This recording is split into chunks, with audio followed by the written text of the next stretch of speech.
తెలంగాణలో జరుగుతున్న ఆర్టీసీ సమ్మె తీవ్ర విషాదాంతాన్ని నింపింది. నర్సంపేట డిపోకు చెందిన డ్రైవర్ కోలాశంకర్ గౌడ్ ఆత్మహత్యా యత్నం చేశారు.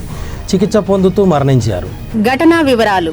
ఏప్రిల్ 23, 2026 నాడు నర్సంపేట బస్టాండ్ ఆవరణంలో శంకర్ గౌడ్ ఒంటిపై పెట్రోల్ పోసుకొని నిప్పంటించుకున్నారు. దాదాపు 80% కాలిన గాయాలతో వరంగల్ ఎంజీఎం ఆసుపత్రిలో ప్రాథమిక చికిత్స పొందిన ఆయన మెరుగైన వైద్యం కోసం హైదరాబాద్ తరలిస్తుండగా శుక్రవారం ఏప్రిల్ 24 తెల్లవారుజామున తుదిశ్వాస విడిచారు. ఆర్టీసీని ప్రభుత్వంలో విలీనం చేయడం మరియు తన డిమాండ్లపై ప్రభుత్వం స్పందించకపోవడంతో మనస్తాపానికి చెందిన ఈ అఘాయిత్యానికి పాల్పడినట్లు తెలుస్తుంది. శంకర్ గౌడ్ మృతి వలన ఉద్రిక్త పరిస్థితులు నెలకొన్నాయి. శంకర్ గౌడ్ మృతికి నిరసనగా ఆర్టీసీ జేఏసీ నేడు ఏప్రిల్ 24 శుక్రవారం ఉమ్మడి వరంగల్ జిల్లా బంద్కు పిలుపునిచ్చారు.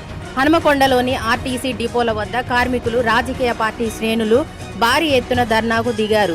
ఉద్రిక్తతలు పెరగకుండా పోలీసులు ప్రధాన కూడల్లో భారీగా మోహరించారు.